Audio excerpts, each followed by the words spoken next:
Profesora Laintehin-Razanarvelo no kandida fa 5 tonga nanatitra ny tota taratasy filatsian-kofidiany amin'ny fifidianana filoham-pirenena tetsy amin'ny CES Amboda.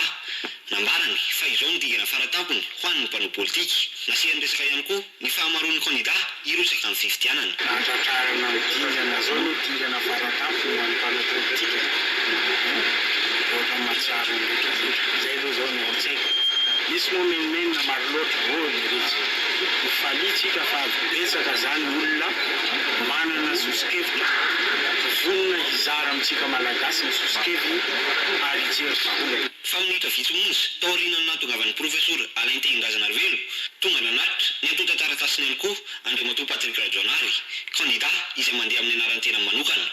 Ho an'ity kandida ity tonga izao ny fotoana hanalan'ireo mpanao politika rehetra hatramin'izay no resahana ihany koa ny fampihavanana ataon'ny FFKM. Fomba ny FFKM dia tsotra. Eto Madagasikara sisy tompony fahendrena. Sisy tompony Madagasikara. Fa Madagasikara dia malagasy rehetra. Ataoko fa rariny, vitsy, raha mba milaza ny ahihany ny FFKM. Les Zava Fleury, Front National Natoko Harena, no natolo sy tia toko ity ho kandida amin'ny fifidianana filoham-pirenena. Nambarany solotenan'izy ireo izay nanatitra ny tota taratasy teo amin'ny CES marika fotsiny na symbolique izao atao izao fa natoka reny dia mirona sy miray hevitra amin'ny fampihavanana ataon'ny FFKM. Misy zavatra maika eto Madagasikara ary ny voalohany indrindra dia ny fihavanana. Amin'ny fotoana izao nefa ny fihavanana no fitiavatra ny razana voalohany. Ka kandida izay afaka hitarika an'izay fihavanam-pirenena zay, izay fampikavanana izay no narosakay. Zahay zany dia manohana ny ezaka ataon'ireo ray aman-dren'ny fiangonana mitady ny fihavanana. Tamin'ny 2010 no tonga teto Amboda ny solotenan'ny filoha teo aloha Amiral Didier Ratsiraka nametraka ny taratasy filatsahan-kofidiany. Tao aorian'ny fametrahan'ireo tota taratasy dia tsy nety nanao fanambarana ny amin'izao firotsahana hofidiana izao indray ireo mpiaradia aminy.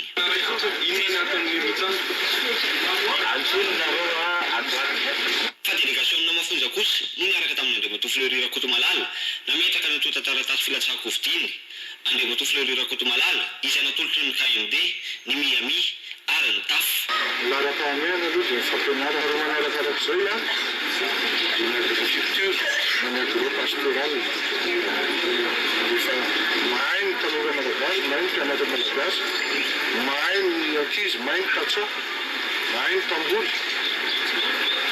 Mazava ho azy fa mahay mamokatra koa izy. Tao aorian'ny Andriamatoa Fleury Rakotomalala tonga ihany koa Andriamatoa Dofy Mikaly Brichard, kandida natolotry ny antoko mimo na mamiratra iombolan'ny malagasy. Izy no kandida faha-30 tonga tetsy amin'ny CES.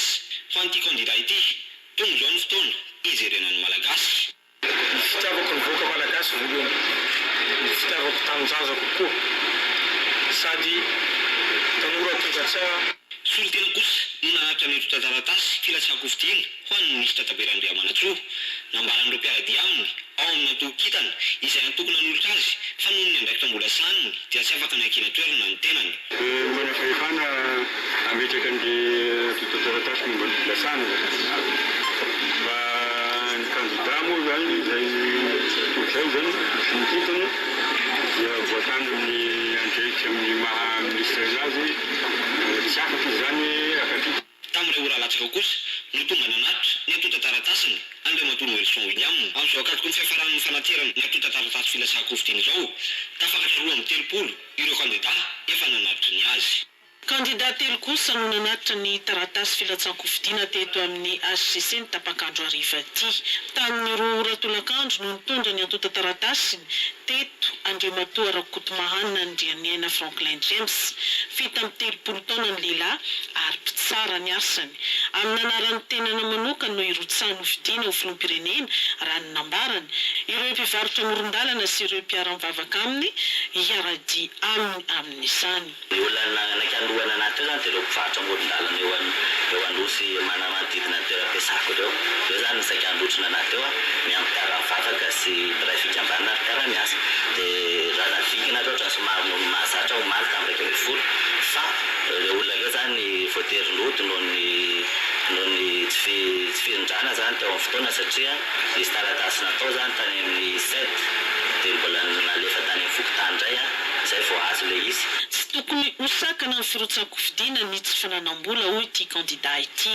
Ny kolotsaina efa napetraka eto amintsika dia izay manam-bola ihany arotsaka, izay manana fananana ihany jerena zany fa tsy ilay hoe fahalalana sy fahaizana tena hitondra fahavana marina eto amin'ny firenena zany hitondra fomba fanao vaovao zany eo amin'ny fanaovana politika. Dia izay zany mino fa andihana tanora maro be tsy ampozinareo manam-pahaizana maro be voahilikilika sy tsy natao tsinontsinona hatramin'izay ary isy andihana mpitondra zany sy mpanao politika vaovao anaraka ana andohana ana eo dia mety ho zendana nareo hoe anankiray zany anaritra candidature teto fa raha voakeny ny cour électorale spéciale io firotsahako hoe tsy tokony volana atao antoka zany satria raha volana atao antoka tsy nanakana candidat amin'izao oram-pirenenako zao fa 3 ny tonga. Raha feno antota taratasy nitakina taminy kosa ny kandida fa 4 ny General Gira Timoarvony avy amin'ny platforma hetsika olom-pirenena izay mikatsaka ny ampitombo ny arikarenan'ny isan-tokantrano sy ampiakatra ny asa sy ny maha-olona sy ny fiandrianam-pirenena. Ny programa dia tsotra tsisy ny crise tsony eto Madagasikara ary ho tapitra hatrao ilay izy. Zay angamba no tena zavatra kendrena ary ataoko fa mila hery betsaka zany ary be lehibe ireo olona ondamosina zany manampy ary zay no lazako azy hoe tsy olona rery akory manao an'io fa ekipa ary ekipa efa mivondrona tsara mihitsiny dia manantena zay fa be mpiaino ary ho be mpanaraka. Raha tiantsika ihany koa tsisy ny crise dia mba ampitomboana ihany koa le arikaren'ny olona tsirairay avy ary zany tsy afaka mitombo hoe mena fotsiny an'izao na zao fa dia tena manainga ny olona hiasa ary hamokatra fa raha miasa sy mamokatra izy dia miverina ihany koa ny asiny angamba dia efa hitanareo ny asiny olombelona tsirairay avy dia fa tsisy tsony amin'izao fotoana izao ny asy mpanjakana ihany koa dia tsisy tsony amin'izao fotoana izao ary farany dia farany fiverako fa ny fanabeazana ny zavatra dia lehibe dia lehibe indrindra ahafahantsika mandrofo amin'izay lafiny. Manana hevitra nasoavana ny firenena kosa Ramatoa Savaron Malala, kandida fa 5 nanatitra ny antota taratasiny ho firotsam-kofidiana amin'ny filoham-pirenena. Izy arak'izany ny vehivavy fa 5 andray anjara amin'izany atrito. Araka ny nambarany dia efa imbalo ny tena no nandray anjara tamin'ny fifidianana teto amin'ny firenena.